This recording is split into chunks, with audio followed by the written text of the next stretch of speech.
നമസ്കാരം, മെട്രോ മാറ്റിനി ന്യൂസിലേക്ക് സ്വാഗതം. പുറമെ നിന്ന് കാണുന്നത് പോലെ ആവണം എന്നില്ല ഒരു സെലിബ്രിറ്റിയുടെ ലൈഫ്. തന്റെ ജീവിതത്തിലെ ചില അനുഭവങ്ങൾ ചിത്രങ്ങളിലൂടെ പങ്കുവച്ചിരിക്കുകയാണ് നടി ഐശ്വര്യ ലക്ഷ്മി. 2024 ഇത് 9ാമത്തെ മാസത്തിലൂടെയാണ് നമ്മൾ കടന്നു പോകുന്നത്. ഈ ഒരു വർഷം 9 മാസത്തിനിടയിൽ താൻ കടന്നുപോയ ചില അവസ്ഥകളെ കുറിച്ചാണ് ഐശ്വര്യയുടെ ഏറ്റവും പുതിയ ഇൻസ്റ്റാഗ്രാം പോസ്റ്റ്.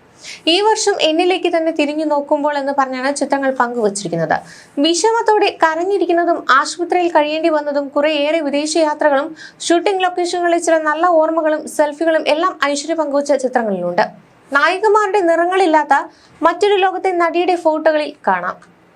എന്നാൽ അത് എന്തൊക്കെയാണെന്നും ഏതൊക്കെയാണെന്നുമൊന്നും നടി വിശദീകരിക്കുന്നില്ല.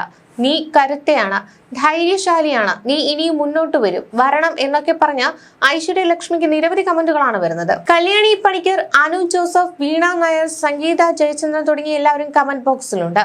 2017 ഞണ്ടുകളുടെ നാട്ടിൽ ഒരു ഇടവേള എന്ന ചിത്രത്തിൽ നിവിൻ പോളിയുടെ നായികയെ അഭിനയ അരങ്ങേറ്റം കുറിച്ചതാണ് ഐശ്വര്യ ലക്ഷ്മി. എന്നാൽ വലിയൊരു കരിയർ ബ്രേക്ക് നൽകിയത് ആഷിക് കപൂറിന്റെ മായാനദി എന്ന ചിത്രമാണ്.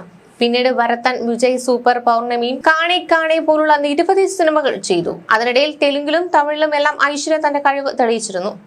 പാൻ ഇന്ത്യൻ തലത്തിൽ ഐശ്വര്യ ലക്ഷ്മി ശ്രദ്ധ നേടിയത് പൊന്നിയിൻ സെൽവൻ എന്ന മണിരത്നം ചിത്രത്തിലൂടെയാണ്. ഇന്ന് സൗത്ത് ഇന്ത്യൻ സിനിമയിലെ പൂങ്കുഴലിയായ നടി തമിഴിലും മലയാളത്തിലും ഒരുപിടി നല്ല സിനിമകളുമായി തിരക്കിലാണ്. കഴിഞ്ഞ ദിവസം നിഖില വിമലിനെ വിമർശിച്ചവർക്കെതിരെ സംസാരിച്ച ഐശ്വര്യയുടെ കുറിപ്പ് ഏറെ ശ്രദ്ധ നേടിയിരുന്നു. അഭിമുഖങ്ങളിലെ സംസാര ശൈലിയെ തുടർന്ന് സോഷ്യൽ മീഡിയയിൽ ഒരുപാട് ട്രോളുകൾ ഏറ്റുവാങ്ങുന്ന നടിയാണ് നിഖില വിമൽ. അവതാരകരുടെ ചോദ്യങ്ങൾക്ക് കുറിക്കൊള്ളുന്ന മറുപടിയാണ് നിഖില നൽകാറുള്ളത്. തന്റെ നിലപാടും കാഴ്ചപ്പാടും വ്യക്തമാക്കുന്ന രീതിയിലാണ് എപ്പോഴും ഉത്തരങ്ങൾ നൽകാറുള്ളത്. എന്നാൽ ഈ ശൈലി വിമർശിച്ചും പരിഹസിച്ചും നിരവധി പോസ്റ്റുകളും ട്രോളുകളുമാണ് സോഷ്യൽ മീഡിയ നിറയുന്നത്.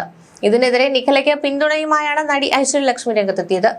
മനസ്സിൽ തോന്നുന്നത് തുറന്നു പറഞ്ഞ നിഖിലയെ ഞാൻ ഇഷ്ടപ്പെടുന്നു. അനുവദിക്കപ്പെട്ടിട്ടുള്ള സ്വാതന്ത്ര്യത്തിന്റെ ഉള്ളിൽ നിൽക്കുന്ന സ്ത്രീകളെ മാത്രമേ നിങ്ങൾക്ക് അംഗീകരിക്കാൻ സാധിക്കുകയുള്ളൂ എന്ന് തെളിയിച്ചു തന്ന സമൂഹത്തിനും മാധ്യമങ്ങൾക്ക് നന്ദി. ഇനിയും മനസ്സിലുള്ളത് പറയുന്നത് തുടരുക. നീ സമർത്ഥയാണ്, രസിപ്പിക്കുന്നവളാണ്, എല്ലാത്തിലും കഴിവിന്റെ പരമാവധി നീ ചെയ്യുന്നുണ്ട്. നിഖില വിമൽ ഇഷ്ടം എന്നായിരുന്നു ഐശ്വര്യ ലക്ഷ്മി ഇൻസ്റ്റാഗ്രാമിൽ കുറിച്ചത്. നേരത്തെ നിഖില വിമലിനെ പരോക്ഷമായി വിമർശിച്ച നടി ഗൗതമി നായർ സോഷ്യൽ മീഡിയയിൽ കുറിപ്പ് പങ്കുവച്ചിരുന്നു. ഇത് ചർച്ചയായതോടെ ഗൗതമി പോസ്റ്റ് നീക്കം ചെയ്തിരുന്നു. മാധ്യമങ്ങൾ അവരുടെ ജോലിയാണ് ചെയ്യുന്നതെന്നും ചോദ്യവും ഉത്തരവും പരസ്പര ബഹുമാനത്തോടെ ആകണമെന്നുമായിരുന്നു ഗൗതമി കുറിപ്പിൽ വ്യക്തമാക്കിയിരുന്നത്.